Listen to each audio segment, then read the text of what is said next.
Could Gojo have beaten Sukuna simply by moving his domain?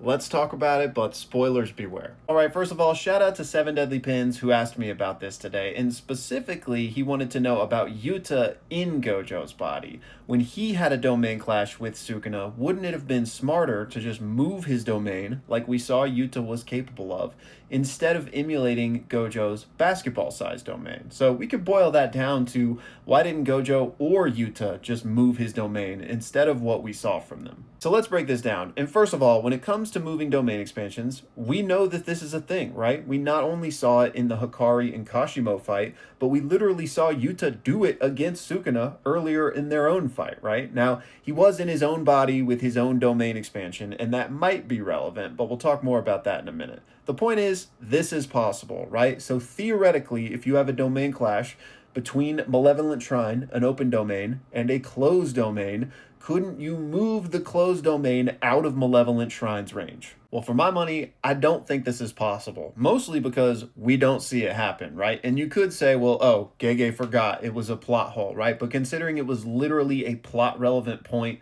chapters earlier, I have a hard time thinking that just slipped his mind. So to me, it seemed as if it wasn't feasible to do that. And so we can kind of speculate on maybe why that was the case, right? Because Gojo making a basketball-sized domain was thought to be impossible by people that were watching. They were like, how did he do this, right? So they were flabbergasted that he came up with that. Like, this was a product of Gojo's genius. It seems a bit absurd to think, well, wait, why didn't he just move it instead of inventing something entirely new? And yeah, we never saw Gojo be capable of moving a domain, but if Hikari and Yuta can do it, Gojo can do it. But so let's take a look at maybe why it was impossible to move the domain in this circumstance. And first and foremost, I think it's because we are in completely uncharted territory when it comes to a simultaneous domain clash, right? This is the only time in the entire series that we saw this happen, and it was stated to be because their domains were exactly equally refined. Typically in a domain clash, one will just overpower the other. There won't be a competing force. Now, this is also possible because one is open and one is closed, but it just goes to show that this is like a 1,000,000 to 1 occurrence even happening in the first place, right? And so that makes things complicated. We're in unprecedented territory here.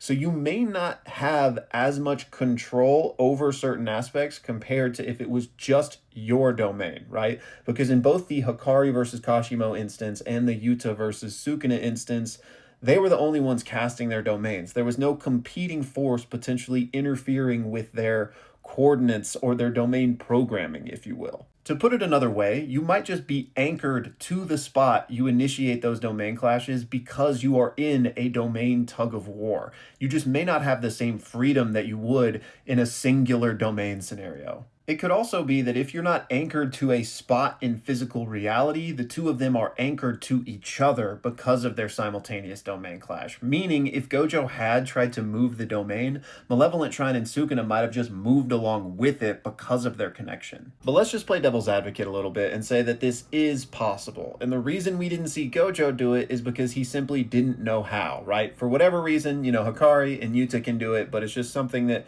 Gojo never saw the need for, so never took time to understand how to do, right? Well, we know Yuta can do it, so why wouldn't he have done it? And it could be because he was in Gojo's body. And we know that Yuta's domain refinement is not as good as Gojo and Sukuna's. And yet, he was able to domain clash with Sukuna. So he was using Gojo's refinement, which makes sense because he's in his body, right? Which means that he was basically just using Gojo's muscle memory.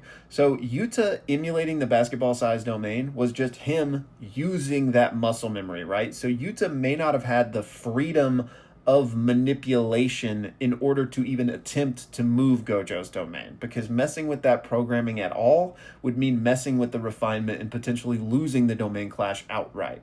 Now, personally, I don't really subscribe to that, and to me it makes more sense that just moving the domain in this clash with Malevolent Shrine wasn't a feasible option, or again, at worst, it would just move Malevolent Shrine along with it. But if it is possible, it could be that Yuta just couldn't afford to mess with Gojo's domain at all in order to even try something like that. Anyways, y'all let me know your thoughts on this because I think this is a great question. Like, it's very thought-provoking, right? And perhaps I'm giving Gege Akutami too much of the benefit of the doubt here. But again, for my money, I just think that like the novelty of this insane simultaneous domain clash makes things more complicated and probably made that impossible as opposed to it just being like a plot hole that it's a shame no one thought to try to do. But let me know what you guys think. And then, of course, while we're talking Gojo Sukuna, I got a few other hypothetical matchups here from Flaming Poison, and he wanted to know, who do I think wins? Gojo with an open domain versus true form Sukuna with no restrictions on the world cutting slash. And this is tough. And I've talked a lot. Like, I've got whole videos talking about their domain clash, and even one where we talk about what if Gojo had an open domain. And ultimately, that boils down to refinement. So to give the very short version here, Gojo was able to match Sukuna in refinement with a closed domain. So if we snap our fingers and we're giving him an open domain, to me, that means he's become even more refined. So to me, that means he would just win a domain clash against Sukuna if we're keeping Sukuna the same as he was, right? Which means there would no longer be this kind of simultaneous back and forth, which again doesn't even make sense if both domains are open. Like, how would that even work, right? So to me, an open domain Gojo just wins the domain clash, so he just wins, right? But for anybody that doesn't agree with that assessment or thinks that there still would be a back and forth and they would still have to try to like one up each other with binding vows in the domains, etc., if that's the case, then unrestricted world cutting slash, because that is just so broken. Like, I don't think he would just beat Gojo instantly, but that's enough of a boon to Sukuna for him to get the win, in my opinion. But Gojo would just win the domain clash, so I'm gonna go Gojo. But if you disagree with how I interpret the domains, Sukuna. And there was another matchup, which is once again Gojo with an open domain, this time versus true form Sukuna with the 10 shadows and a restricted world cutting slash. So basically my same exact thoughts, right? It depends on whether you agree with the domain analysis I had there. But Gojo with an open domain, if he just wins the domain clash, he just wins, right? But if we want to say they're equal, then I don't feel strongly about either person in that scenario. I think they're equal, and it's probably going to play out like the original fight we saw. And then finally today, I got a couple of comments here from Rudra and Wakandan Buttermilk. And Buttermilk, I love your name. I think I said that to you last time, but thank you so much for the kind words, man. And Rudra says one of his favorite videos is the one where I explain the Shinjuku Showdown domain clashes. I like that video too. I've actually been thinking about remaking that now, just better. But he says, would you ever consider making a video explaining the latter half of the fight? So I'm assuming, do you mean like the latter half of Gojo Sukuna, or do you mean like Shinjuku Showdown 20v1 versus Sukuna? Because I've got videos pretty much explaining every part of JJK at this point. So, you know, like I said, I might remake the Gojo Sukuna video, and if I do, I would go over their entire fight. I don't know when I'll get to that, but it is something I want to do.